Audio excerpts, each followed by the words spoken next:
Hello and welcome to episode 6 of Seddon and Laceys Comic Stash, part of the Renaissance Men plethora, conglomerate, Mass universe. media with a new Disney. We are actually animated characters. This isn't what we look like. This is No, some fella in a room's drawn this. It's amazing. it's fantastic. Actually, Uh, I don't think they do that anymore, do they? I think that's I'm for your going too computers. old school. Yeah. It's all done by computers now. I don't think anyone ever picks up a pen anymore. So, as always, this is YouTube. So, like, subscribe, ring the fucking bell, follow everything. Um, be notified and reminded when new shows come out. And Like, they will come out. They'll come out regularly, won't they? Now that we are the media, the new Disney. So obviously, if you like pops, there's pop videos with the boy Seddon doing his unboxing, gaming stuff with Stu, and stuff with Stadia, and the granddaddy, the showcase of the immortals, the mega wonderful Friday night super show, which when I turn up on it goes long. It is a super show when you turn up as well. It's like when The Rock comes back for an appearance and the crowd go wild. I like the idea of that, by the way. I like the idea of that being considered our WrestleMania. And let's not tell Vince McMahon though that he could rinse it out and do WrestleMania every week because I don't think as much as we say our shows can go long, Jesus Christ, WrestleManias can go long. I don't think everyone's ready for an 8-hour wrestling show every week, are they? No, I didn't even do it in one hit this year. Oh, it is. Well, and again, I like, God, we're tangenting already, but we will get back to what the show is. But yes, WrestleMania split into 2 nights. Is a more palatable affair, but there's a part of me that says, just make a shorter, snappier show. Don't need to be 8 hours. Yeah. So this week's episode is digital versus physical. But unlike most versus things, this isn't a battle of which is best or who is right. This is a pros and cons of both medias. Yeah, I mean, it's not. We've not kind of gone into this picking a side. I think the idea of this is to talk to people who are watching this, and again, potentially people who are watching this are very well versed in the comic world and they've already made their decision. But basically, I guess how we experience it, as you say, the pros and cons of digital versus physical media in the comic book world, and go maybe giving our views and maybe a little sort of kind of dip into where we see the comic book industry going. So we will start with how it began physical. So there is always going to be something to say about going in and physically thumbing through boxes and boxes of Oh, the comics in a beauty. shop. The beautiful long boxes, and I will splicey in a picture of long boxes because who doesn't want to see sexy long boxes full of comic books? And this this is where I think you will always find new stuff this way because obviously I don't use comics or whatever the digital things. Comixology Yeah, is one of the primary ones, but I guess we'll yeah. pick up on some of the other services around that. So I don't know how they lay that out, but I'm going to imagine if it's like most sort of digital things, you put in a keyword, you're only going to get stuff related to that keyword. So, i.e., you put in Batman, you are just going to see Batman stuff. Yeah, Whereas, obviously, if you are in a shop and there is 15, 20 long boxes there, you are more likely to just scan through and find something that the cover just piques your interest. yeah, similar to I guess a bookshop. You know, like when you go into let's say Waterstones, not sponsored by them, but you know, let's say Waterstones or a local one. If you do, sometimes you're going in there to buy something by a specific author, but sometimes you just see a cover on a shelf and it draws you in. And yeah, I think you're right. I think that the physical media, the comic book shop, shall we say, has that to it, doesn't it? Of going, Yeah. I went there to buy A, and I come back with everything from B to Z that I never expected I was going to buy, but it just drew my attention when I walked into the store. And it's the same for me, as you said there, with sort of books, but same for me with music. Yeah, Because I, being the metalhead, most of the stuff that I listen to isn't going to be the stuff that HMV and back in the day Virgin yeah, would have on their big displays of, oh, look at the new releases. Where you'd go into, because in Norwich we had a few little independent record shops, and there was one that was predominantly sort of metal and hardcore and punk and stuff, and they would put the display up of the new releases on the wall, and you would see some of these album covers that are just, grotesquely gory, and like, hmm, I'm intrigued by that one. I'm going to well, I buy think that. I think we said it on one of the other ones as well, but there is something in certainly in my brain, and I think in a lot of people's, is just being attracted to the new. So Yeah, using that analogy, you go in there, and even if it's not necessarily, or the cover art might draw you in, which is a big thing for for comic books, and works probably both in digital and physical, but some of it's new. When you see something, you go, I've never heard of them before. And obviously in the music world, it might be a band, but in the comic book world, it might be a character you've never heard of before, or the writer or the artist, and it can pique your interest, can't it? And yes, yeah, you're probably right. It would be very hard to maybe discover that if you weren't seeing it, or if it weren't thrust in front of you. So yeah, I guess that can be a limitation to the digital form, is how they're presented to you, and whether you're ever going to find those things. yeah. And it's the thing is, like as you said, you can go in and go, right, I want a Batman, and you can sit there and you can thumb through the box of Batman, and then you see there's like a crossover one where it's say Batman Yep. versus the Flash or something like that, Yeah. and you're like, I'm intrigued. Yep. And because you jumped in at that one, because there's that intrigue, you then are introduced to other people and other characters, and then you then next time you go back into the shop, you start thumbing through the Flash section Yeah. to see if there's something that piques your interest there. Um, I so mean, it's an obviously, addictive medium that yeah, way, isn't it? I mean, that's one of the things that crossovers were really designed to do, wasn't it? Was yeah, not necessarily the altruistic, let's tell a great story. It was let's introduce people to these other things that we also make that they can also buy from us. And so yeah, there is a large part of that. so yeah, One, sorry. as I said, it's that is, and obviously I know prices now are going up, shall we say? It's a much more expensive hobby than it was many, many moons ago when we were kids. But you are more tempted, I think, if you have it in your hand to go, do you know what? Actually, I will take a punt.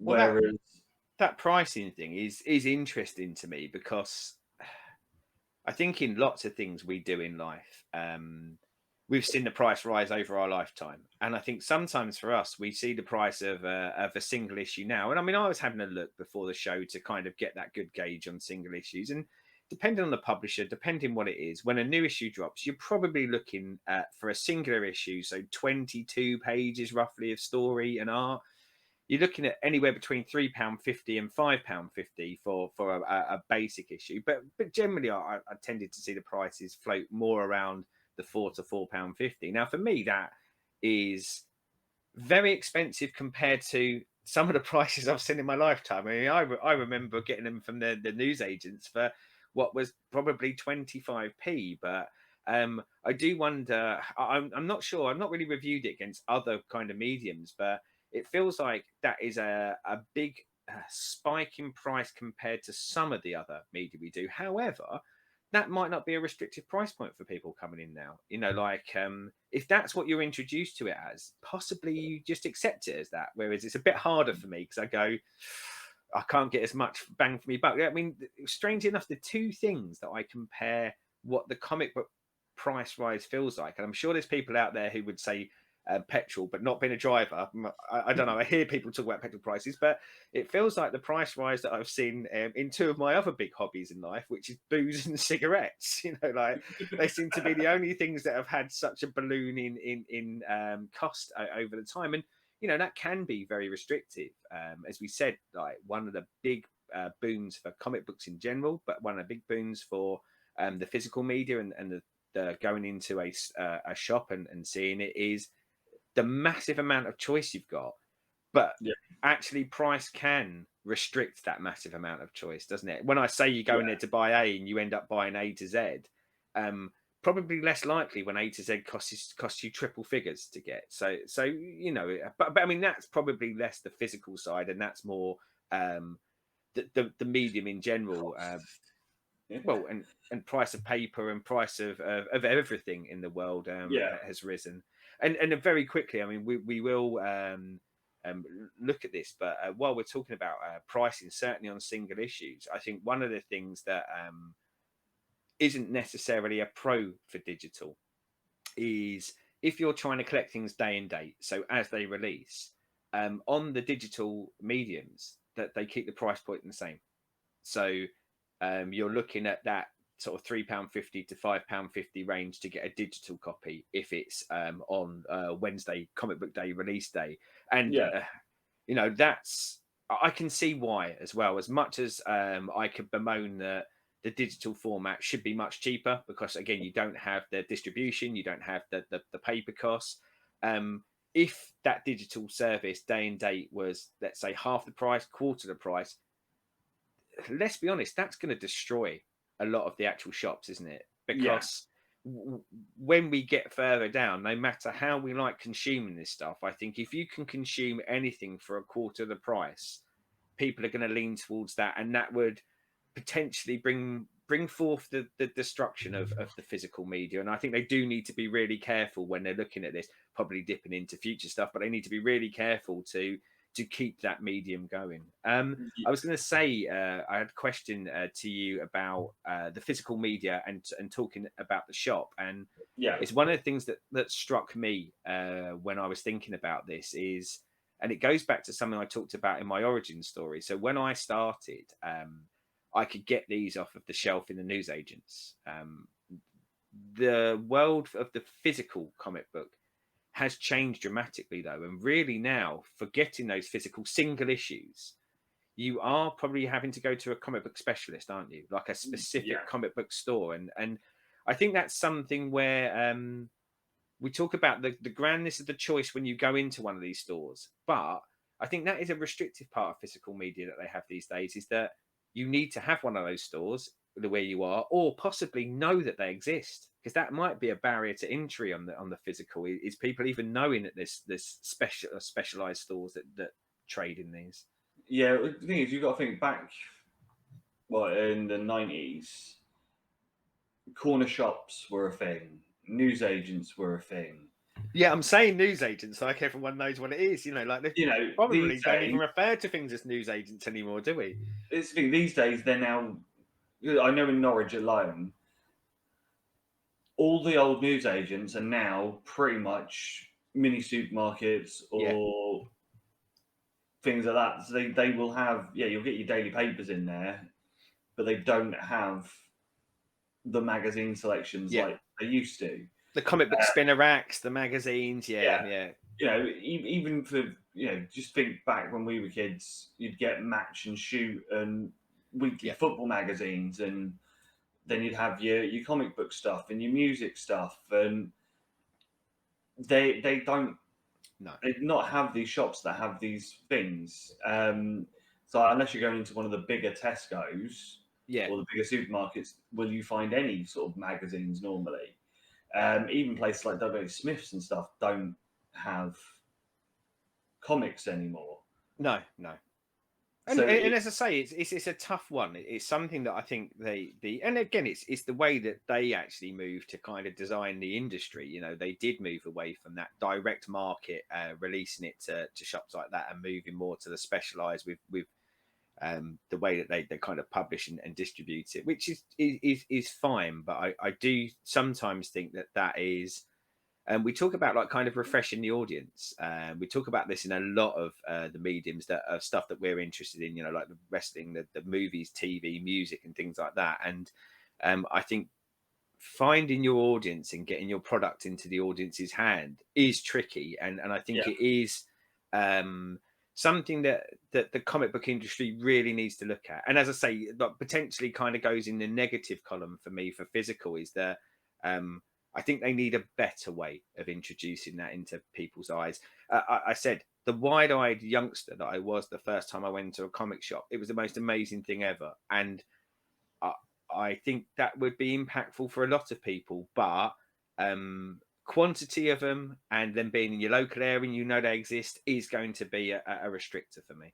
Yeah, it's that thing as you said there about like the way they're distributed. If you'd have thought with everything with the MCU, and especially how fucking huge the films Yep. were, you would have thought they would have gone into mainstream sellers, and even if it was Yeah. just with a few select titles, i.e., oh, the Iron Man film's now coming out, Iron Yep. Man 2. Let's put Iron Man into normal And shops and do a start run, or even just sort of do something that can go into these people, because as you said, the films draw fucking yeah. stupid money. And I think like this probably will and should become a kind of topic in its own, because it's something that does fascinate me how they've not managed to turn that audience into the comic book audience, the comic book buying audience. And I mean, maybe the truth is that some mistakes were made when they should have got it at Yeah, its height. But also, you know, I think we've covered this possibly on the Renaissance Men podcast at one point. Of I think there is a natural barrier to a lot of people to reading and comic books.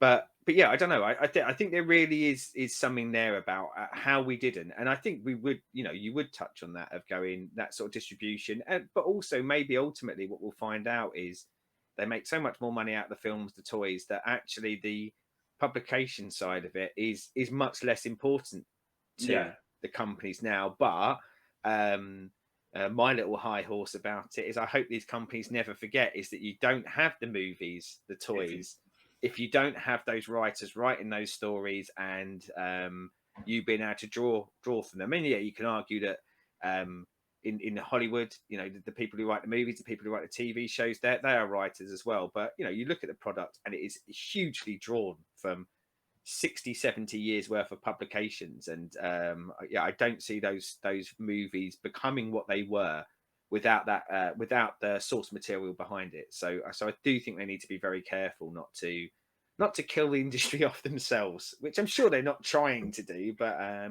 I mean, certainly it's stuff I've heard about like DC is, you know, there's constant rumors that DC will fold up their publication line at a certain point. And I think mm, sometimes, you know, you hear a rumor enough, it's just someone talking bollocks over and over again. yeah, But yeah, I think quite often big companies like that, we talk about how we're the Disney of YouTube.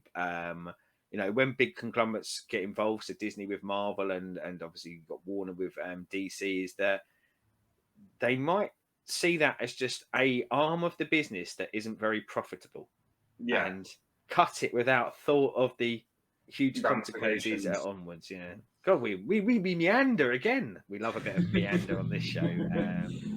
And one But of the things I was going to say about the physical bits there, and you know, we just brought up about how one of the restrictions is having a comic book shop in the area, but one of the things that has been hugely noticeable for me in certainly the last decade, and I think this has been really good for physical media and for the comic book industry, is trade paperbacks. So buy trade paperbacks, and we'll do some of the terminology as we go through this, but conceptually what I've always thought of a trade paperback will be your collected edition, but your paperback collected edition, which is normally something like 5 to 6 issues, probably a storyline or a whole series if it's a limited one.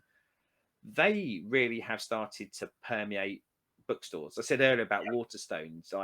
I think that has been a boon for the physical media. Is I go into Waterstones now, and there will be a big section. Now, admittedly, part of that section may include a lot of manga stuff, but I think that is probably a foothold for getting people into the hobby and getting people into the interest. And also, price point wise, a more cost effective way of collecting. yeah, well, if you think, as I said, in the top fives, obviously with Court of Owls, I bought them as the chunks and the all 12 chunks, I wouldn't have bought them all singly. And the thing is, you scoff at it and go, oh, it's 25 quid. But then if you think that's 6, 7 issues at a fiver a pop, it Yeah. actually does work out cheaper. And obviously you've got the whole thing in one go. So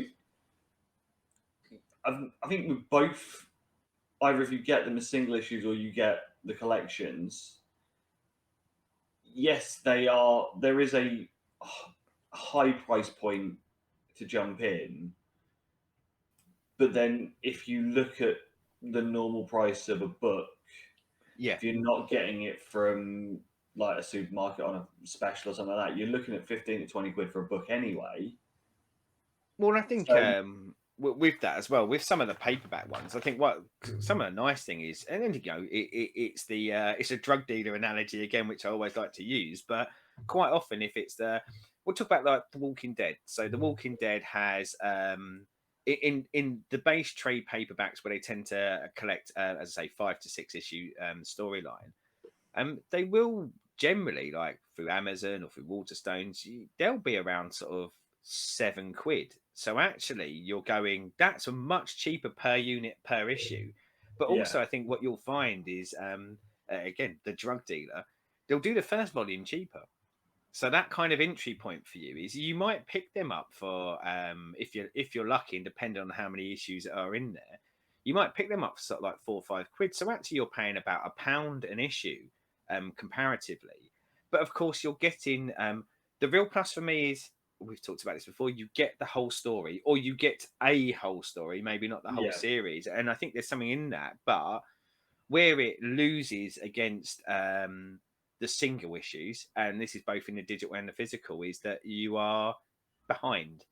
So yeah, you will tend to have that whole story play out, and then maybe 3 to 4 months afterwards, you will get the collected edition. So you may be 9 months out of that story starting. Now, we do live in a world of social media taking over everything and spoilers. Now, I think for TV, movies, probably a much bigger thing. You know, if you're watching a TV show and it's one of the big zeitgeist ones, if you don't watch that the instant it comes out and you go anywhere near anything social media, everything that's just happened in that episode is told to you. And excuse me, I don't think that's such a big thing in the comic book world. However, I think that can be somewhat restrictive to collecting because you don't want that story to be spoiled before you've even seen that story. But yeah, certainly, it's the I know you and I have spoken. Um, it's the way I transitioned into. I like getting the whole story, and I don't mind it being later. And I will just kind of avoid or use my bad memory to forget if I do see a bit of a spoiler. But yeah, I think from a price point, it's a very good way of doing it, and I think it's a very smart way of getting in your eyes. And you know, physical media, I think, has these lovely options for us. And yeah, yeah, like it can fit the consumer need. But yeah, I certainly think that's a big win having that in bookstores. Again, you go there to buy the latest Stephen King novel if that's your bag, and if right next to that is a shelf with some horror comic trades or something like that, could pique your interest, could actually draw your eye into it. Whereas if you're going for one of the digital outlets, we'll stick with Comixology for the point of this, is you're only going there if you're interested in comics. yeah. It's the thing for me. I will always prefer to get the collection ones. Because I'm in my late 30s and I put them on a bookshelf and they look good. Whereas, if I have a load of single issues, what am I doing with them all? And Yeah, where the hell do you store them? Which is something that we will go into in a little bit yeah, more on the storage side of it. But that's the thing. If you are an adult doing it, I think that trade versions of stuff and even some of the hardback stuff because you can get some good. fucking beautiful, I'm glad you got to that beautiful because hardback that was where I wanted to go collections next. The hardback collections, yeah, that look like they should. They're like some of them that look like they should be fucking dining table books or coffee table books is the proper term, yeah. and they look good on a bookcase. They don't look out of place. Well, behind me on the shelves, and you won't be able to see it because of like sort of distance, but hidden behind lots of pops at the moment are lots of hardback collected editions and some board games as well. Some big board game. We'll do a show on that at some point. But yeah, you are right. There's that kind of that. There's that as an adult as an adult purchaser, there is something about the the sexy shelf. I think we talked about it in the recent Renaissance Men one, the old school when we used to have video collections, and it was Yeah, look at my collection, and I'm not saying look at my collection. It's not like I invite people around every day and go come in here and have a look, but I like to look at it. I like to see physical media there, and that just isn't there in a digital world, is it? You kind of don't get that. Oh, they look really nice.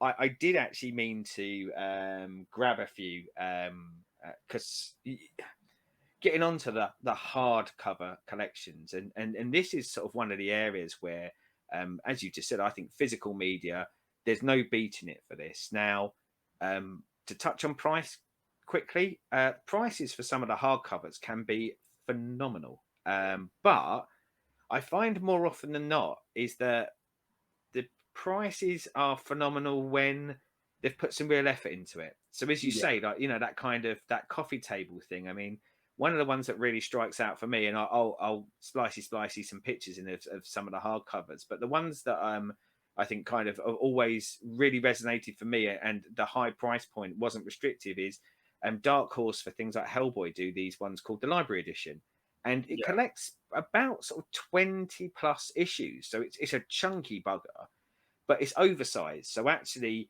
it's much bigger than what your initial comics was. So they print it in a bigger size, and yeah, it comes in this lovely kind of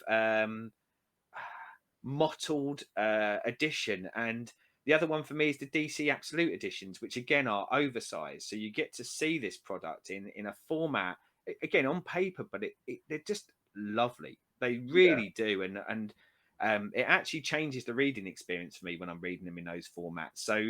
So for me, they're worth the money. But I could see if someone, I mean, I remember like for a long time, my Amazon wish list was just full of hardback collected editions, and my mother, come Christmas time, would go and have a look, and she'd go, "Oh bloody hell, not paying that for a bloody comic book." And I'm going, "Well, it's not a singular comic book, but yeah, I mean, it's probably my, if I was going to pick an absolute preferred way of collecting, it is the hardback collector's edition kind of ones yeah, now.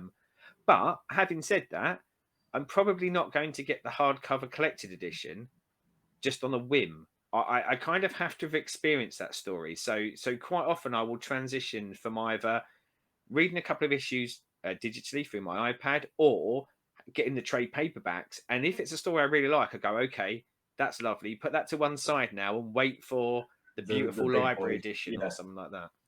Well, so I've got the hardback 25th anniversary version of Killing Joke, Yep.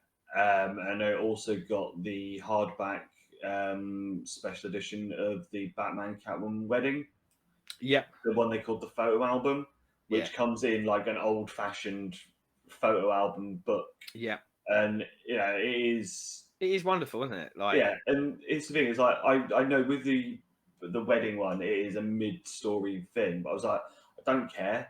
I yeah. just want Yeah. that version. And it was a fiver more than the soft cover. And I'm like, Yeah. for an extra fiver, I don't mind paying it. Yeah.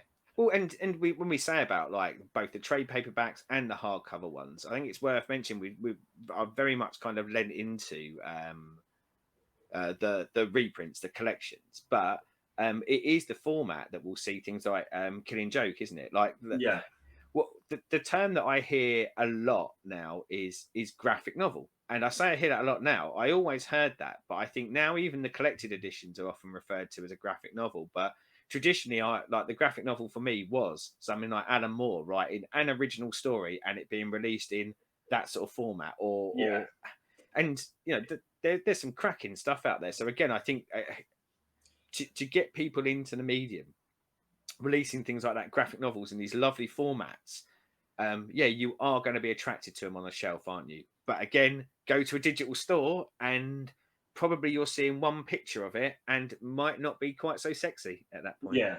It's like there's one that I was looking at, but I was like, I can't justify rebuying it. They do a V for Vendetta Yeah, oversized, yeah.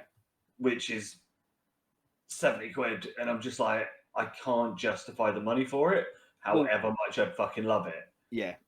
And that's the thing. I mean, I've picked up a few like that. So you talk about that sort of £70. The DC Absolute editions, which I imagine the V for Vendetta will come under because it's published by then, and I've got the All Star Superman one. They tend to be £70 to £100, depending on what the size is, and that is a lot of money. And as you say, that is really hard to justify. One of the things that I wanted to kind of pick up on, and this is probably a good time to do it while we talk about the cost of that. And I think this sits nicely in the physical media is cost and price rise. So with those hardcover editions, especially the ultimate editions and the things like the library editions, they will potentially rise in price. Yeah, So there are ones, and some of the absolutes, certainly some of the early ones, that had maybe a more limited print run. You could have bought them for £75, and now if you wanted to sell them on eBay, or if you looked on eBay, you're looking at sort of £500 you could sell them for, because there's a scarcity to them. You know, like there were only so many, and again, collectors like us want them, and when you can't yeah, buy them in a shop anymore, you know, you see the price rise. So the price point for those hardcovers isn't always as restrictive for me, because I feel like they hold their value better and potentially increase. And to dart right back to single issues, we talked about the cost of a single issue, a physical single issue, and we talked about it in relation to it's just come out, but a lot of them will drop in price. So you can buy single issues quite cheaply, again, from comic book stores, from eBay. But by the other token, some of them fly up in price, you know, yeah. and they'll fly up in price because maybe there's an introduction of a new character, a significant story element happened. It just piques the interest, and movies coming out. So that's a real advantage that physical media has over digital, because once you've bought that on digital, um, there's no value beyond what you're going to get out of it. You can't Yeah. resell your digital copies. It's not like you go, oh brilliant, I'll buy £100 worth of digital comics from my Comixology, and then a week later go, I didn't like any of them, I will sell them on to someone else. No, there's no resale on digital. Yeah. Every penny you spend, all you're, and I say all you're getting back sounds very reductive, but all you're getting back is what you consume. Whereas at least with physical media, it will hold some value to someone, and potentially a massively increased value. And that's the thing. It's like I can't remember. It was a Batman. It was an Arkham Asylum, but not linked to the games. Yeah. That I bought. And I just, it didn't get on with me. And the thing is, I paid 15 quid for it because it's a paperback version, and I sold it to one of my mates for a tenner. So yeah, I made a loss on it, but it wasn't a Well, and you say you complete made a loss. But loss, but you got to experience it, and you only lost a fiver, which yeah, there's not many things you can do that cost a fiver these days, is there? So yeah. Whereas if, as you said, if you'd have bought it digitally, you'd have 15 notes on yeah, something yeah, that yeah, you have no interest in. and you know that as consumers, we know that there's always kind of a gamble element to it. You never necessarily know you're going to enjoy something or get your value for money out of it. But yeah, as I say, a real tick in the physical media column for me is that there's more value to it. So as I say, if you buy something you don't like, but also, I mean, we know there's lots of people who just literally kind of collect for the speculation purposes. You know, they'll Yeah, buy those key issues, as they say. Now, as I say, I think a huge plus for physical media. However, where it is not such a huge plus is we go back to, I want to go and read or I want a copy of the first appearance of Spider-Man. And if I want that as a single issue, we're not talking about spending a fiver, are you you know. remortgaging the house? Yeah, yeah, and you know, like as a collector, that's I guess maybe something that is a goal, but also restrictive. Like Yeah, but maybe not such a problem for physical media, because then I say then you lean into things like collected editions where there's you the know reprints of older yeah, stuff. yeah. So you can read the story and you can experience it. But yeah, I think physical media.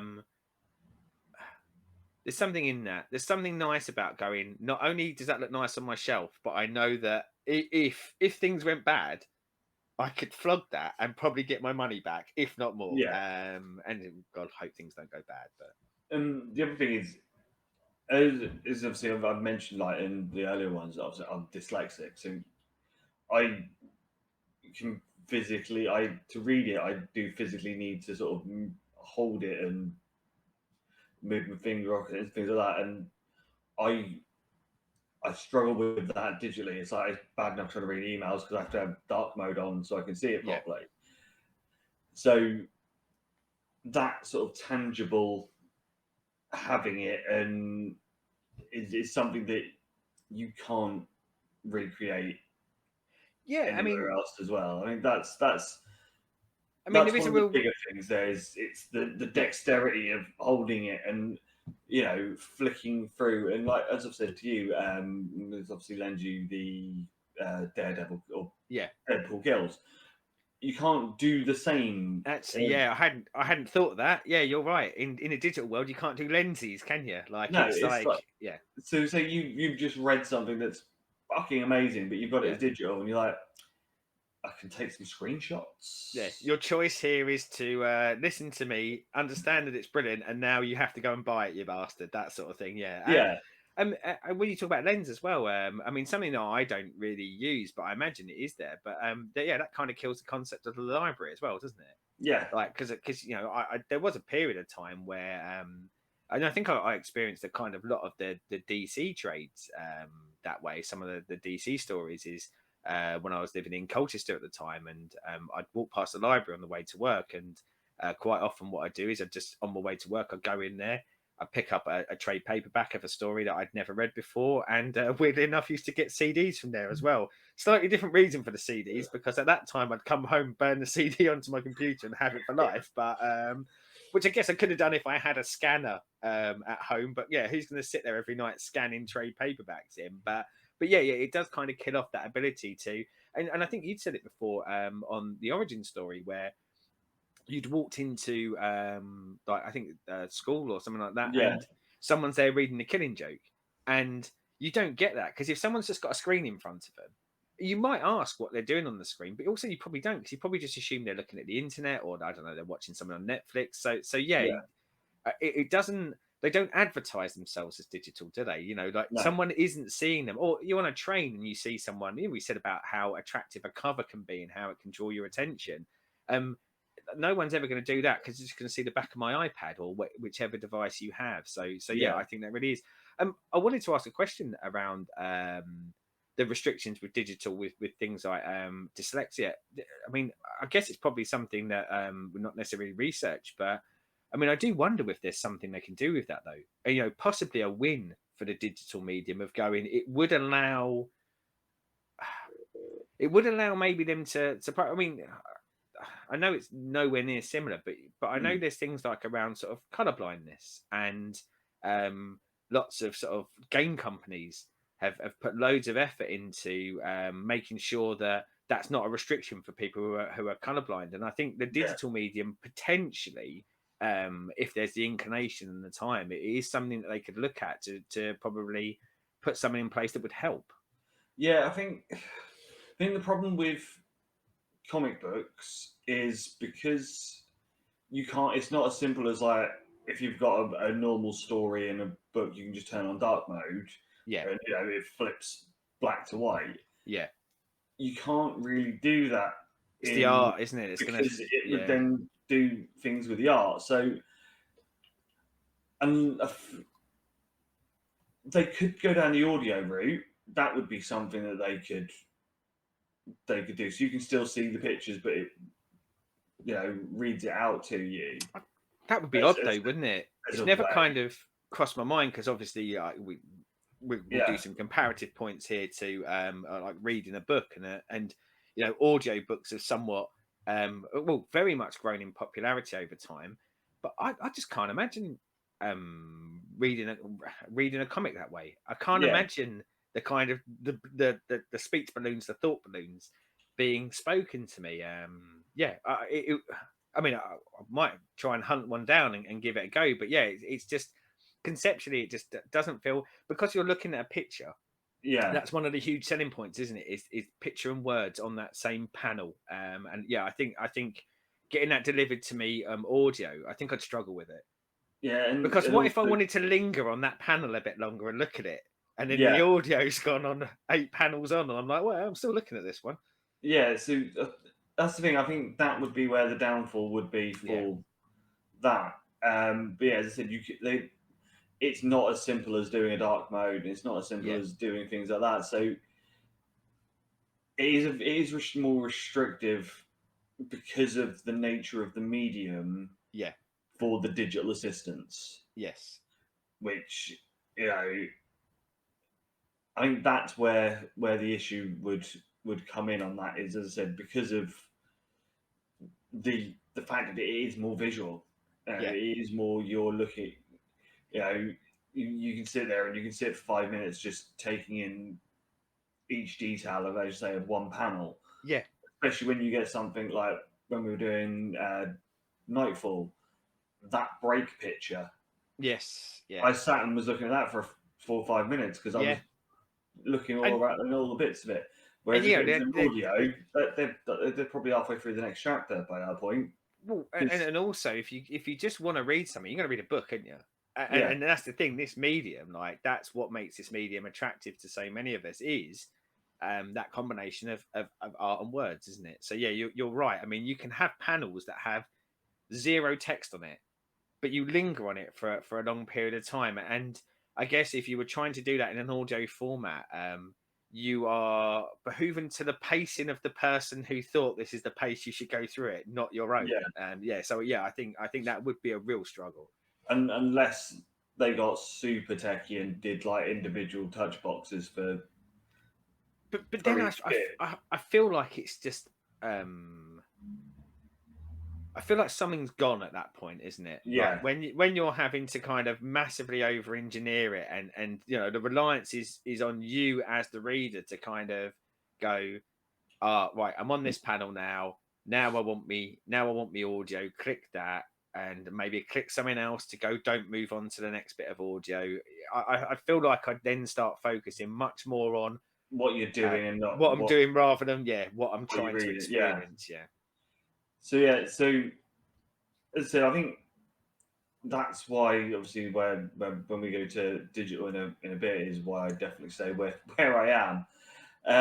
But yeah, as you said, it's that sort of thing of having them on a shelf and stuff like yeah. that.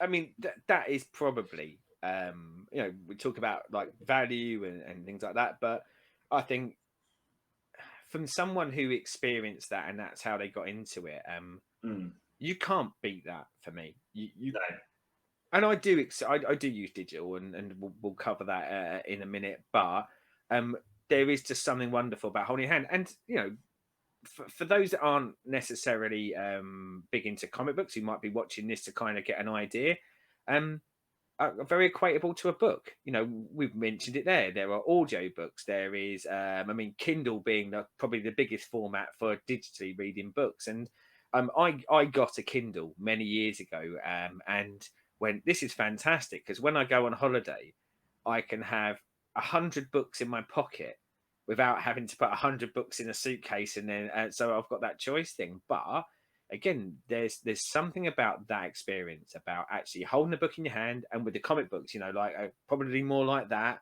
but also that showing them on a shelf, and there's more to the experience than just consuming, isn't there? And yeah, I think that's where we get to with stuff like this of going, what are all those X factors? But yeah, certainly, yeah, I'd say that's the big win for me, is seeing it and holding it. I guess we are still kind of very physical and tactile as a species, and some people I guess move on, but I know I said to you before we went on not well, on live, not that we're live, but before we started recording about always wanting sort of physical media to perpetuate in lots of formats, and how we consume so much of our media has changed. I'm a big Netflix watcher, but I still buy Blu-rays when I've watched something I really like because I want it on the shelf and I want that physical copy still to see it. Yeah, it's like I will still go out and buy CDs of the bands that I want their new album as soon as it comes out. Yeah, I'll probably still listen to it mainly through Spotify because it's easier than See, I went putting the I CD in, but I will still go and buy it because usually it's some sort of a lot of a lot of bands, and again, this is predominantly more because of what I listen to more than as a general rule. But they will make an effort with the physical versions, yeah. whether that be special edition cases, extra shit they chuck in, bonus tracks, things like that. So there is that emphasis on getting the physical version of stuff. A So I couple think, of years ago, I went back to vinyl, and not because I'm a hipster prick, I promise. But I mean, there were two big reasons for it, and one of them was what you just said. There is the effort. You know, you buy a vinyl, and you know, you get to experience the probably the comic book fan in me is screaming out. You get to experience the art that they choose to put on it inside yeah, the sleeves, what they put on the record. You'll often get a lot of bonus material, but also, and I guess this may well factor in to what we were saying earlier about experiencing these in a digital media, and can we do it in the same way? Is you said about buying the CD but listening to it on Spotify. I do use Spotify. I do use Amazon Music. Not sponsored by either of them, but chuck us some sponsorship money if you want, big companies. But I find that I turn into a worse consumer sometimes when it is digital. So and albums are a good way of describing it, but it does bleed into the comics. Is I will often skip a song 30 seconds in if I've got it digital, because again I have got thousands and thousands and thousands of songs. So I'll go, yep, I've consumed 30 seconds of that, skip. I've consumed 30 seconds of that, skip. Or if I'm not in the mood for it, and I know it used to drive my missus absolutely mad. She'd go, can we just once listen to a whole fucking song, please? And I'm like, nope, nope, we're skipping. Whereas what part of the move to vinyl is that the record player's on the other side of the room. So I put the record on, I put the needle down, I go back and I sit in my chair. If I start to feel that pangs of skip, I need to get off my ass, walk over there and do it. And I'm much less inclined to do that. And it reminded me about the joy of listening to an album. And I think the same thing with comic books. Now, I'm probably less likely with comic books to maybe skip a page. But I think in that digital medium, it's a lot easier to switch it off and go to something else instead. yeah, And you might lose some of that magic that comes with. So we talk about a collected edition. So if I read a story from like 1 to 6 issues, I find that a much more palatable and enjoyable experience than probably reading issue 1, then a month later reading issue 2. yeah, And when I have a trade paperback, I do it. I'm reading that one I've got, and I read that in its entirety. Whereas, as I say, digital, I can be pulled out. I can go back to that reading one issue mentality, even though I've got the collected edition, and go and read something else instead. And I don't know. I think there are again another win for me for physical media. I think you're more likely to consume it in the way that it was intended or created to be consumed that yeah. way. So the one massive downfall for it is obviously space. Yeah. If you do buy single issues, when you're a kid, having them in your wardrobe and fill up the thing was God, fine. I'm glad I wasn't the only one who filled them up in my wardrobe. Yep. But the I was fact like, of, Mum, I don't need these clothes. Burn them. I need more room for me comic books. but it's that thing of like, as we've said, having them on a bookshelf as sort of as a grown up, having like the trade backs and the hardbacks and things like that is Are kids these days going to do what we did when we were kids and buy an issue every month or something and then chuck it in their cupboard and keep it the same way that we did, or are they now in that sort of situation where, because houses are smaller than they were when we were kids. Lots of people lived in flats and things like that. The space is limited. Is even that a thing? Because is it that sort of thing where people will buy an issue, keep it for a couple of months until they've got the whole run of a story, read them as a complete, and then bin them out? Whereas the one thing that digital does win at is how fat's your iPad. That's how much space it takes up. Yeah, yeah. Oh, and we said choice again. Right, it's interesting getting on to kind of what people will do going forward, because when we started collecting, we didn't have any option. It was you bought single issues or now. So that kind of got us into that mindset of being like that. Whereas someone who's, let's say, like 13, 14 now, and probably most of the stuff that they have in the world that can be delivered digitally is delivered digitally, isn't it? Like they It's get, probably yeah, there.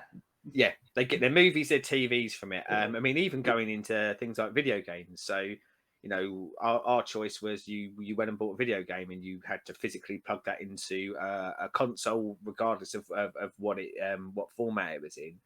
Whereas they're consuming that probably digitally now. They've probably got Xbox Game Pass, so they don't have disc-based copies in the house.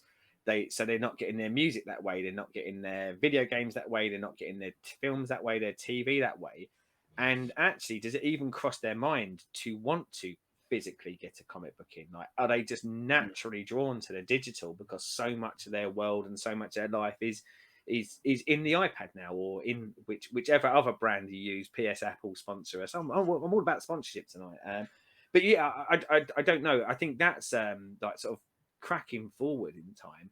I think that's a really interesting part of the digital versus physical argument. Is I think the companies probably need to be relatively careful with this, because I could see physical dying. And I don't think it should. And when I say I can see physical dying, I just said I buy vinyl again. Vinyl's restrictively expensive these days. So if I want to buy a new album, I'm normally having to spend 3 times the amount to get the vinyl. And I don't want to see comic books go that way. I don't want to see at some point in time me having to spend. I can get a digital copy for a fiver, but having to spend £15 for the equivalent Though, as a physical. And when it becomes that niche, I think it's really hard to justify actually having publishing arms at that point, isn't it? It's yeah. very expensive to actually print and publish. Though, do you think if they was this sort of dystopian future that you're talking of, would that Love a be dystopian where future. maybe trades and hardbacks are the only Could be, yeah. physical? So And your weekly runs yeah, are only digital. yeah. And then you go to the bookshop and you pick up a nice collected edition, or as we said, in a hardcover, you pick up the deluxe version so that you Yeah, can have something in your house that reflects it. because putting it to a music thing, it's like Metallica have just reissued the Black Album for the 30th anniversary, so you can pay a tenner for the remastered version, you can pay 40 quid for the remastered CD with extra couple of discs, or you can pay 300 quid to get it all on weighted vinyl and with all the bells and whistles.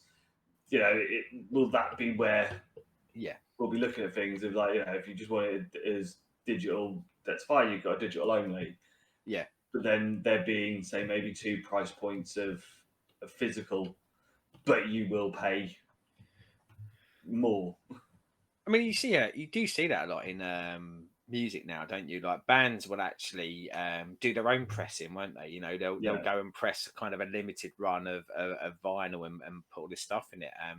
I wonder how that works for comic books, because the creators, and I know Obviously, like the music-wise, bands would be signed to record companies, and there's part like this. But the comic book world has, and I will get onto something about this in a minute, actually, in the digital side. But it's much more tied to the company, isn't it? So Alan Moore, when he wrote Watchmen and when he wrote V for Vendetta, and he did that for that company. Now, I know that caused a lot of controversy because there's a lot about creators' rights and what that company can do with it. But let's be honest, the only person who is choosing to do a very deluxe edition of V for Vendetta or Watchmen is DC Publishing.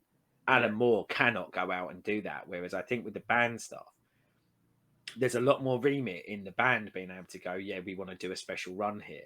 So I think that those publishing arm companies need to perpetuate and need to perpetuate with a physical media for, I think, them to have any desire to do this anymore. But yes, I could see a world where we move less to single issues in anything outside of digital, and then relying on publishing collected editions, which for me would be heartbreaking because I grew up on single issues, and I still think it's I'd have to put some thought into do I advocate the mass deforestation just so I can read Superman? I'm not sure, but I think it's I think the quantities it would ever sell, I don't think that's going to be the thing that destroys enough trees that is going to cause such an environmental issue. So I do want physical media to continue. I do think, like in so many other mediums, though, it's going to be a tough ride, and I think it's going to continue to be a tough ride for quite a few years before it settles down. So with music, we're probably kind of settling now, aren't we? You know, like that kind of blow up of iTunes. I think the music and industry is, Napster and all yeah, that back in 2000. I think music is kind of finding its feet now, whatever that may end up being. I think movies and TV with the streaming services, I think that they're a step ahead. I think, again, they're closer to finding their balance. Take out a global pandemic, cinema wasn't doing that badly, but of course that's impacted it. Whereas I think comic books are in a bit more peril at the moment. I think there's I worry more about this than I do any of those other mediums for the future of physical. So let's now jump I over the say, fence. well, that's the thing I was saying about I worry about the physical, and now I'm going to like extol the virtues and some of the downsides of digital. And yeah, you know, it is the flip side of the coin. So I think any to kind of weight it, any positives I do say here, I do want us to not forget what we were just talking about is how important physical media is, because there are some real pluses to the digital. And I guess the big elephant in the room, and you talked about size and spacing, but there is the quantity, the sheer quantity of media that you can contain in digital. You know, your only limitation is the size of your hard drive. Step back on that. Probably the other limitation is how much money you want to spend on it. But technically, your only limitation is the size of it. And even that, they're cloud based. So you don't actually need to store everything on your device of choice. And I'll go predominantly first about Comixology, because Comixology, I think, is where the bulk of people will consume their digital comic books. So it was a company that were very kind of forward thinking and went, oh, you know, like I've seen some of what's going on in the world. Let's release comics digitally, and got like the publishers to sign up and agree that the stuff could go through it. Now it's an arm of Amazon. Amazon come along and saw this and just went, yeah, thank you very much, we'll buy that. So and a lot of it's kind of optimized for Amazon Fire and Amazon Kindle because of that. But yeah, they are an Amazon based company. But there is, I talked earlier about day and date. So on a Wednesday, when comic book stores get their new comic book releases, Comixology gets its new releases. So you talk about like kind of how will you see it. So you go, if you're a Comixology user, you go onto the site, and on a Wednesday you click the button and it has the cover for every comic that is published that day that you can buy by it. So you can do the scroll down and you can get that seeing the cover and going, oh, what is this? I think it's less impactful, if I'm honest, because seeing it on a shelf, you know, we keep saying seeing things on a shelf, I think have an attractiveness to it. Where digital has a bit of a bonus for it though is that um, there's something weird in digital, and I find this in a lot of the way I consume things of going. I'm more likely, weirdly enough, just to go, I'll get it because I'm not having to maybe store it, or I'm not having to walk it back into the house and explain why I spent loads of money on something. It's kind of it. Sometimes when I find sometimes when you're buying something digitally, you almost forget that you're buying it because there's no money transaction. You're not tapping a card. You're not giving someone the cash. You're just clicking a button because they've already got your payment details, and it just magically disappears from your bank account, and you don't know anything about it until you have to buy food at the end of the month, and you go, "Where did all that money go?" Oh, But you but know you that know, role too. yeah. But I mean, but they're all there, and I think, as I say, as a delivery system. So when I go into and go back to what I was saying earlier, I have to go into a comic book store, and I do have one locally to where I am, and I go in there, and generally on a Wednesday they have like a big spinner rack in the middle, and it will have everything that's released that day, and I can have a look. Whereas in that digital world, I just click a button, and it shows me everything that is released on that day.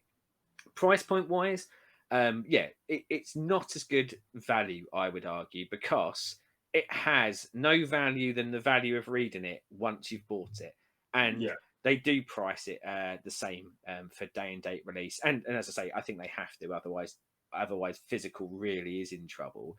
But you kind of lose that. I go and buy the first appearance of a new character on a digital comic tomorrow. That's worth nothing other than me reading it. Whereas you go and buy that as a physical copy in a shop, and who knows, in a year's time, that's £100 that's worth. And you might not want to sell it, but at least you know it has something. Or at worst, it's worth 10p, but it's still worth 10p. And I have none of that with the digital. Now, as I say, storage, being able to, I go on holiday, I take my iPad. I have got every comic I've ever bought digitally either stored on the hard drive or in the cloud, and I can recall it. So if I want to read anything, it is there for me. Whereas if I want to recreate that experience on holiday, I'd have to get you're a not. lorry. Yeah. You know, and there is something in that. There is something in that having everything there to fit your mood. But as I said about the records, part of the problem with that sometimes though is not being able to settle on anything. The Yeah, Possibly the over choice at that stage, but I mean it is huge. I mean you can. I don't know how many I've got on my iPad, but I would say thousands of equivalency of single issues. Let's say yeah. I don't have to house thousands of those issues in my house would have cost me a lot more. And yeah, my missus just about bearing the amount of pops in here. She's probably not gonna want that, and my mum's loft can't take any more either. So yeah, digital really does have a huge selling point for it in that regard. See, because obviously I haven't really looked into it because I said it's I've done the bits where you get your freebies for Batman Day and your freebies for Comic Book Day and stuff, and tried them. But can or do they have old shit? So can you go and get Action Yeah. Comics one? Well, and that was one. I'm glad you mentioned it because that was one of the bits I was going to come to next. We talk about the value proposition and the price. So when I say that when you've bought it, there's no resale, but yes, you can go and get Action Comics one, and you can probably get it for a couple of quid. Whereas I can't do that. So if I'm there purely to read it and experience it, I can, and I can do that at very cost effective. And this is where, I said day and date, the price is the same. I Yeah, think this is where digital has such an advantage is that you go a year down the line, you're getting those equivalent stories very, very cheaply. I mean, Comixology itself has pretty much a sale every day of the week. So, like Monday might be a DC sale. Tuesday, I say pretty much every day of the week. They tend to not have sales on Wednesday because it's New Comic Book Day. But yeah, um, you'll get an Image Comics one Tuesday, a Marvel one Thursday, and we said earlier about like the cost of a trade paperback. So a collected 6-issue run of probably being anything from like £7 up to kind of £20. most of these, they go in the sale. You're getting them for like £2.50, so you're getting sort of 6, 7 issues worth of story for that, and that is really good value for money. And you said about freebies, that they offer a lot of free stuff, and again, drug dealer mentality. They'll give you a trade. They'll give you Walking Dead for free. You can get that on Yeah. your Kindle for free. But their hope is that you come back and you buy 2, 3, 4, 5, 6, 7, 8, 9, 10. And that's another way where it really comes into its own. Is it can be. This is not a cheap hobby to be in. I No. think we've said this earlier, and I think because there's so much created and so much that's interlinked, that if you do want to read lots, digital has a massive advantage for it on that side. And Comixology, as I say, is the primary one for purchasing single issues, but there are subscription services as well. So Marvel have Marvel Unlimited. So this is probably a lot more like your Netflix model, Yeah. but specifically for Marvel. But in fact, I'm just going to click this button because I'm going to check, because I don't want to misquote their price, but I think it's $9.99. Yeah, $9.99 a month. And for your $9.99 a month, you get access to 20. I think at the moment it's 29,000 issues, and these will be issues from the historic past. So you're probably going back to like Spider-Man's first appearance to relatively soon. So yeah, you're stepping straight into that Netflix model of going, I've got access to all of these. You don't own any of them. It is again the Netflix model of you're Yeah. kind of, you're paying to be able to view it. Now, once you've viewed it, you can always view it. So if they took it off of the service, you'd still have access to it to it later. But where Marvel Unlimited probably doesn't fit a lot of consumers is you don't get day and date. So they are always a couple of months behind on releases, but strategically, I guess, because it's their own product and they Then don't. you go and buy them Yeah, when yeah, they come out. and I imagine like, yeah, you buy them when they come out, or Amazon probably pay them fat cash to not release them on their digital Yeah. service day and date. And probably this crosses both Marvel Unlimited and Comixology, but probably more Marvel Unlimited is everything isn't available. So if I'm collecting a series and I order it from a physical store, or I go in every Wednesday, I know I will get every issue unless there's a calamity, and I guess every issue gets burnt. Whereas not necessarily would everything be released on digital. So like Marvel Unlimited, I know will have like a long run of, let's say, Daredevil. But if it's a story that wasn't particularly well received at the time or not interesting, it won't be there. So you might then suddenly skip from issue 250 to the next one on there's 274 or something like that. Yeah. And they have to, I joked earlier about physically scanning them in. They have to physically scan all of those in to get them onto their service. So I mean, it's one of the things they said with Unlimited is that over time, their dream is to have every Marvel issue ever produced on there. Yeah. But it will take time because they have to employ poor bastards who have to sit there scanning Labor over and over intensive, again. yeah. Yeah. So, and again, you have that model out there. So there are different models, and I guess it's what floats your boat. Now, if you're an Image Comics fan or a DC Comics fan, you're unlikely probably to go to the Marvel subscription service because you are only going to get Marvel. I believe DC have a live one in America, but it's only in America at the moment. But I think again that they're doing an equivalent service, I believe, and I think they're also planning on maybe releasing some kind of the TV stuff to it as well. So if you subscribe, you get some of their shows as well. On the Marvel Unlimited and the Comixology, you do also sometimes get digital exclusives. So Yeah.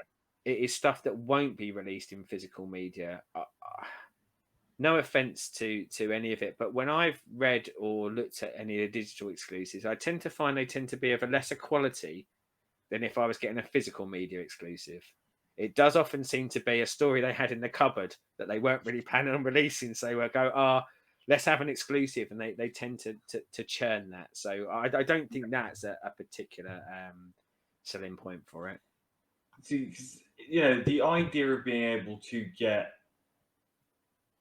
anything from any time with ease Yeah.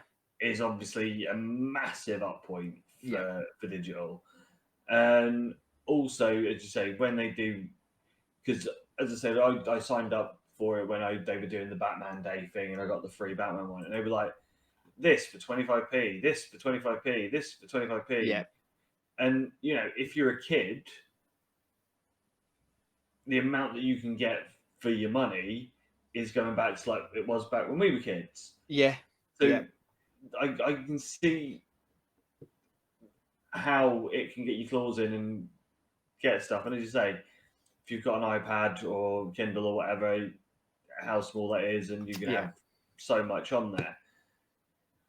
But as I said, the issue is it is restrictive for Yeah.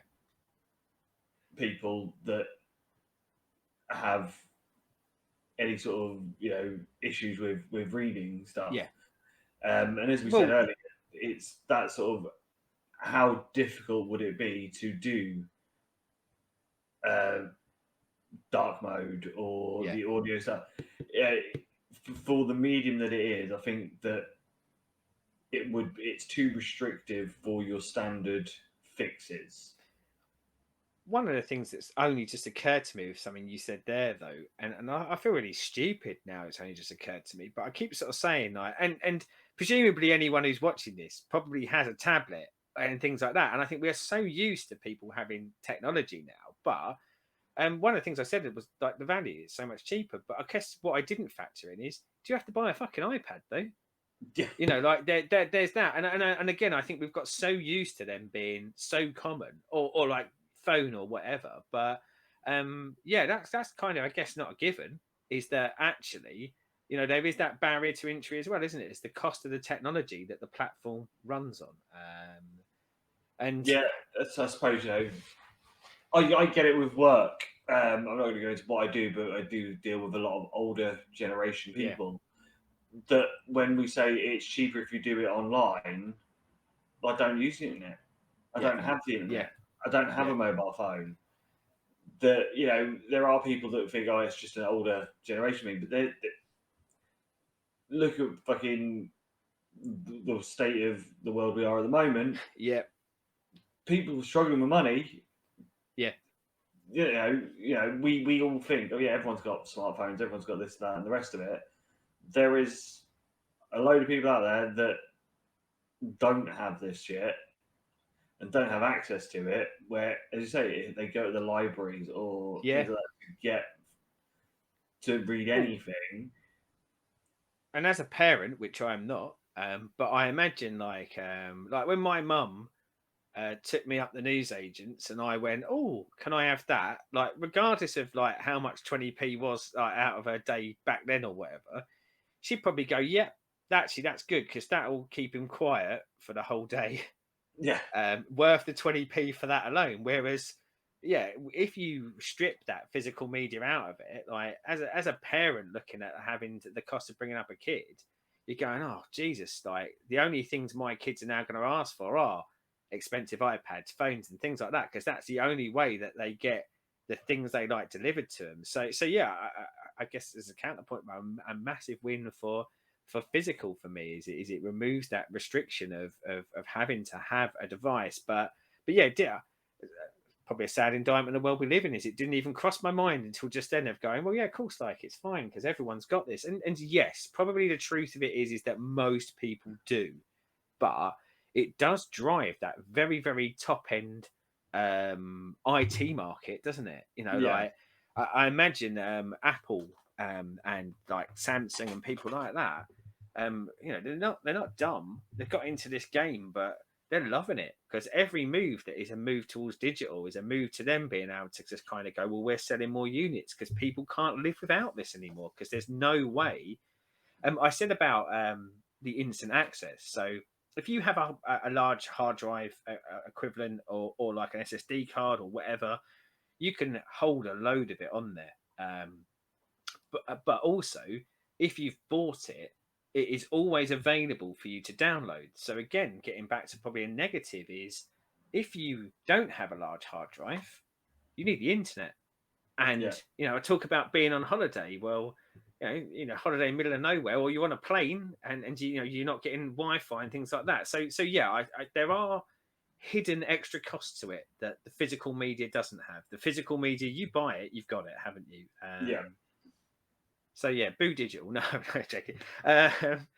And one of the things that I just wanted to pick up on digital, because as I say, I think the big selling point that for digital is space, cost. And I think if you have space restriction and you want to do this on a much tighter budget and ease probably, I think all of those are big wins for digital, but certainly there are dark sides to it. Now, one of the things that's recently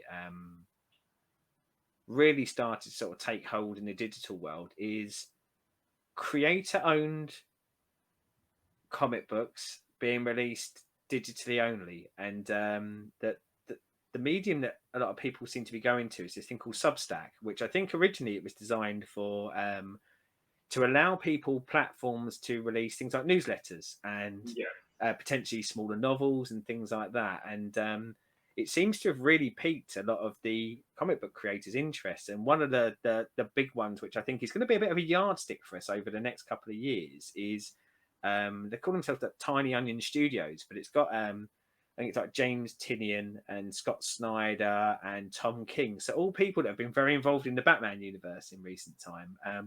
And we've seen similar things with, it's one of the reasons why Image Comics rose up from nowhere, but that is creators wanting to create and release their own material, not be controlled by a comic book company like Marvel and DC, and lose a lot of their creator rights. So when they create a character for them, the company owns it. And Image and to a degree some of the other companies like Boom and Dark Horse have been really good at allowing creators to own their own characters that they produce through there. But there's still that restriction of having to convince someone that you're going to sell enough copies that it's worth them doing a print run.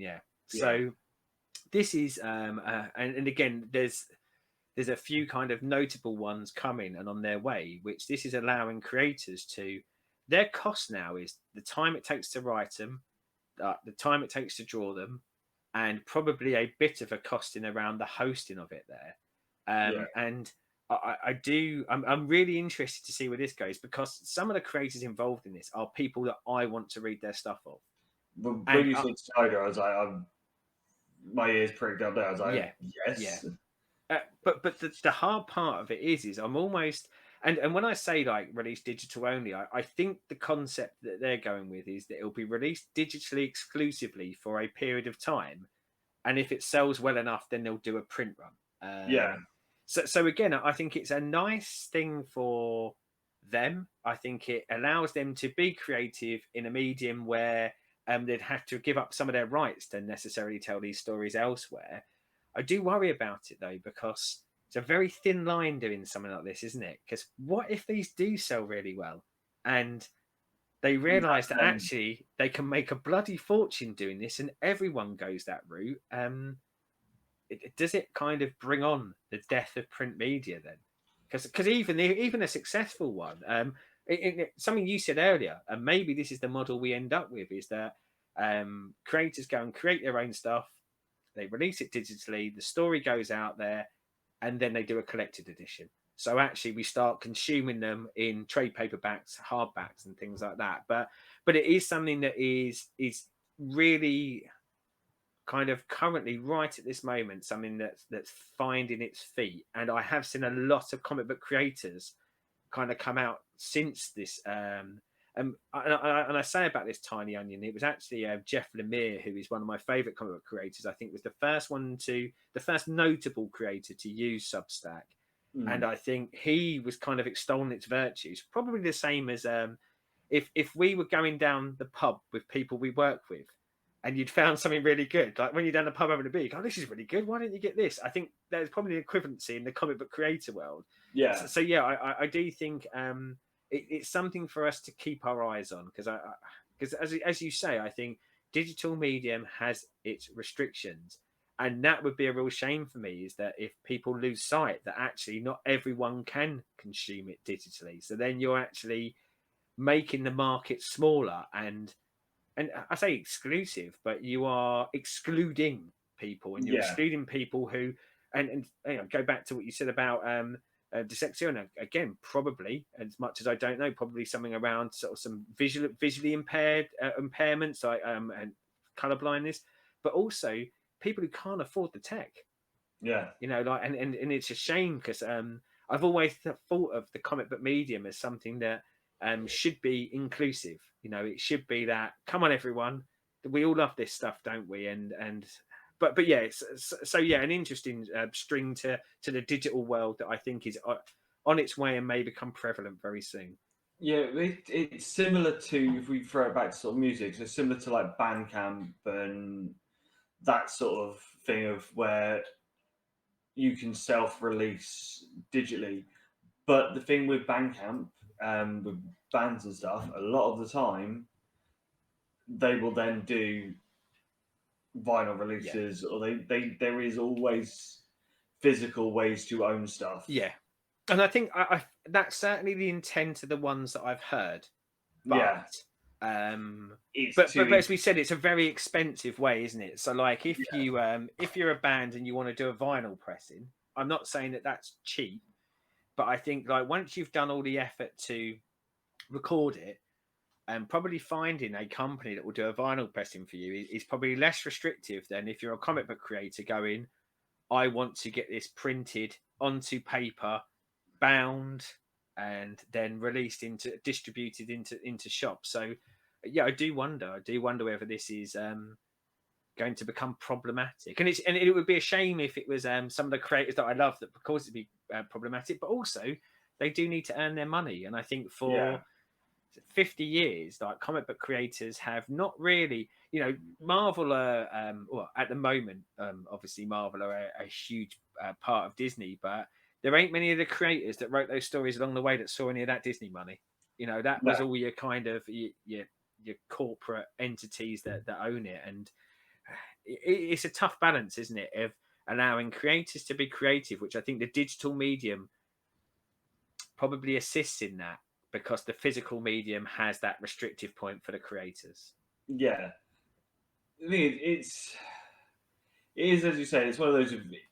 If it can make a change positively, Yeah, that you know gives people more of a cut of what they do, because you think, yeah, Stan Lee did well out of Marvel, yeah, but a lot of people that he was working with, or the people that who yeah, employed him, he didn't do fuck all out of it. You know, yeah. We and said earlier about the Marvel movies. Like you see kind of if you well, I was gonna say if you stay through the end credits, but one of their design features is keeping you in the end credits because they'll put a cutscene at the end, but there'll be like a lovely kind of little note on there saying, I mean, I imagine, and I've not actually bothered to look, but I imagine there'll be something in a lot of the tail end of the Marvel ones, especially like the Avengers ones, of maybe saying thanks to Jim Starlin. But yeah, he probably didn't earn much coin out of all of the stuff he did with Thanos and the story that he wrote. It probably didn't. I mean, but I say that, I guess where he might have earned a little bit more is it might have shipped a few more of the collected editions, but even that, I doubt they make a lot of money per unit. I doubt no, it's made him rich. Whereas, yes, it has made some shareholders very, very rich along the way, and getting the getting them. And I'm not doing this to have like a total pop at all companies because I do realize, like, I mean, Marvel, like, well, may even cover this at some point. I mean, Marvel pretty much went bankrupt at one point, and a couple of the people, times. yeah, and the people who kind of invested a lot of money and created this company and all of the and employed all the people that do, as we say, the things like the actual printing and stuff like that is such a big beast, and they have kept multiple people employed. So here I am playing the violin for the creators. I think there is more to it than that. They're not necessarily evil, although of course they are now that they're part of Disney. Owned by Please, the fucking mouse. yeah, like please sponsor us, the mouse. But yeah, there is more to it. But I do. I think I always lean to. I want the creative people to earn. out of this. I really want it to be viable for them because I think then they create more. And Yeah, let's be honest, we wouldn't be talking about it if it wasn't for the creators. I mean, if someone had just, um, let's say 70 years ago, Stanley and Kirby and Ditko, when they were there, if they just drew a picture of Spider-Man, released that, people might have bought that and gone, oh, what a good poster. That looks like a cool character. yeah, If there was no stories to go behind it and there weren't further pictures and sequential art with it, who'd fucking care? You know, yeah, that kind of that push. And I say, I know we're kind of meandering a little bit away from the digital and physical, but I think it has to work. That's the balance, isn't it? It has to work for the yeah, consumer, which is us, and it has to work for the creator. And I see some real advantages in digital to the creator, but I think for every advantage there is to the creator, I think it's probably a disadvantage often to the industry as a whole and the way that we consume it. yeah. So, as we've sort of basically said, there is no winner here. No, You know, I think wherever possible. I think if I was going to recommend anything, I would say that if you can use both. I think yeah, we've said there are pluses and minuses to both of them. So if you have the option of both, I think maybe lean into the good points, as we've said. So if you're looking for maybe reading some of the real classic stories that you just wouldn't be able to afford if you tried to buy them in singular issues now, consider going digital. Read that, yeah. but also like if you want maybe that fuller experience, stay physical and you know, Or, as you said, if you take a bite of say digital and you have like one or two issues or something and you yeah, like it, yeah, get it nice to have it on your shelf. And yeah. you know, And like I said, I mean, not that I'm shilling for Marvel Unlimited because I am actually surprised that there are not more models like this, hmm, the subscription model. But something like that, I mean, 9.99 for a month, and I imagine they do like a kind of probably if you sign up for 1 month, you get a month for free or something like that. Um, you know, that's a good. We said about going into a shop and looking at the issues on the shelf. This is kind of your chance to do that in a digital format, isn't it? Like go yeah, and have a little look around and go, what have they got? And if there's something that tickles your fancy or you're particularly interested in, maybe read a couple and then consider going to the physical copies. Get the trade yeah. paperback, get the hardcover. Well, it's the thing is like I will say from the films because I had never heard of them, Guardians. Yeah, But after the first film, I went and bought the Ultimate Collection. Like it's a selection of like stories through the Guardian timeline and the Pantheon and stuff. And I was like, I'd have never picked that up if it yep, wasn't for the film. yep, So with a digital model, as you say, if you watched Guardians or you've watched Four or any of like even any of the TV stuff or even the What Ifs, yep, you can go and find that source material and you're not yeah, paying out for it. You put your tenner down for your month. yeah. If you don't like it, you Whereas don't like it. as you said earlier, like if you did that sort of a physical, you went onto Amazon and went, I've heard of Guardians because of that. Or no, let's use the What If example actually, because I think it's a really good one. And you go, I kind of like What If. What is there that's What If like? And you could buy probably a collected edition of the Well, comic book What If, and it is I nothing like the TV show. yeah. But you spent your tenner then. Like Well, it's I like looked at zombies yeah, before What yeah, If went live, and before What If started showing, you could get it for 20 quid. yeah, As it's now 40 quid yeah. because obviously the show's been on, demand's It's gone up, yeah, price has gone up. yeah, And that's the thing. It's like I would not drop that sort of money on it, but if I had unlimited, yeah, would I read them? Yeah, I'd give them a go. And the thing is, if I then liked it, yeah. again, I wouldn't pay 40 notes for it, but I'd keep it in the wish list and wait till it dropped down to reasonable price Well, again and put my hand in my pocket. one last thing I wanted to quickly pick on. Sorry, I meant to say it earlier, and I mean, again, indicative of the time and the world we live in. But here we are, kind of advocating, going, look, this is probably a lovely little price entry point for you to be able to try a load of stuff and find what you like. I want to put another little negative in a digital column, which might also be considered a positive, but you can be spoilt for choice. So that same thing that I know I experience, and I know that people do, is when you're presented with a hundred Everything. thousand things, it can be very hard to go, which one of these do I want? Now, on the Yeah. flip side of that argument is you're presented with 100,000 things. So what a wonderful choice. But yeah, it's both a positive and a negative. You've got so much choice, but that amount of choice can be stifling. But yeah, certainly worth a look at. And again, if you can use digital medium, I would suggest to people like look on Amazon and look on Comixology, because as you said earlier, quite often there's things that are really, really cheap or even free.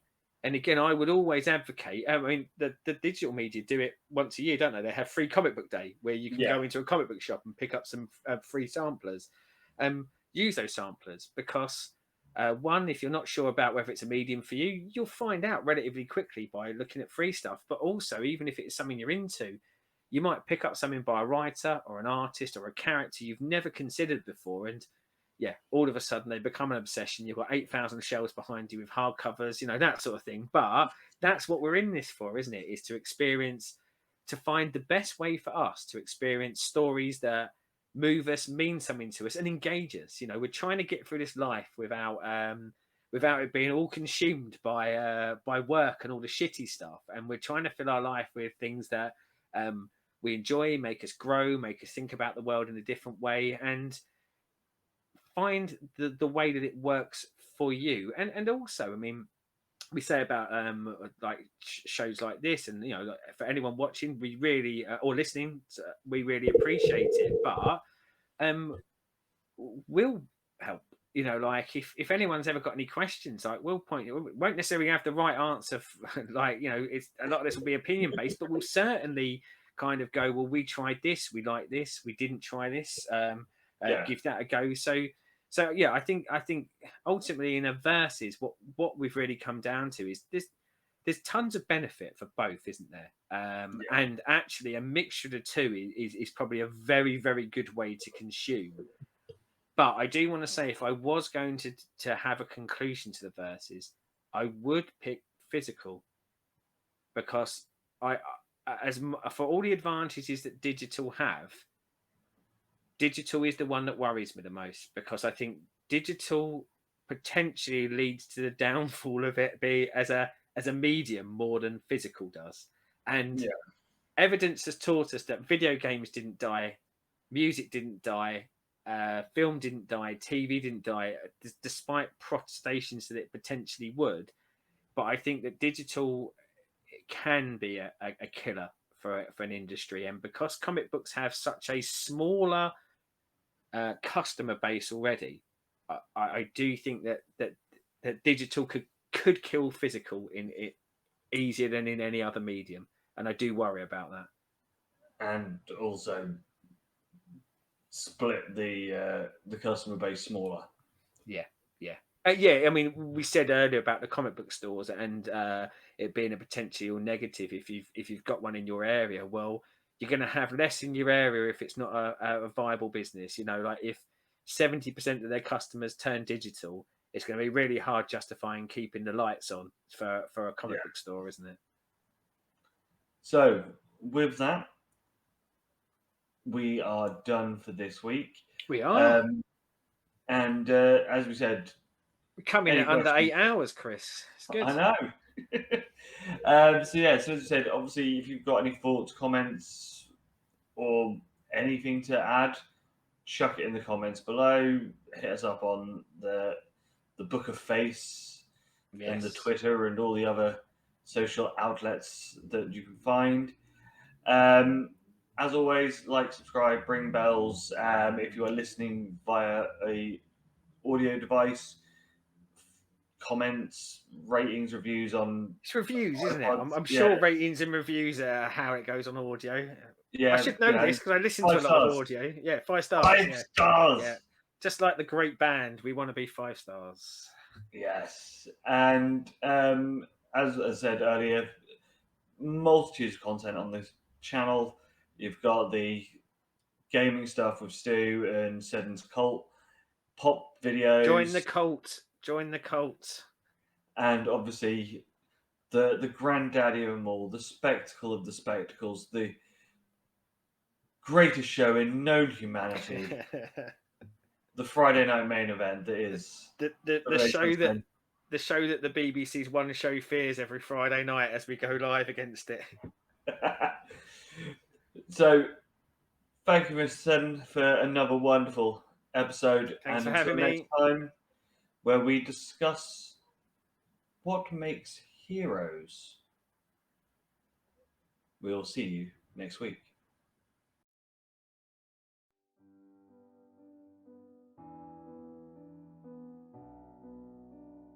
Thanks for watching, and just remember, you can join the Cult of Egg by liking and subscribing to this YouTube channel. We release regular content where we talk about all things geek, all things pop culture, and all things that we're interested in. You can also come along and join the discussion on Facebook groups and Renaissance Cast. And you can join us on our Twitch channel where Stu regularly streams games. And if you'd like to support us, then please follow the link for the Patreon. Thanks very much.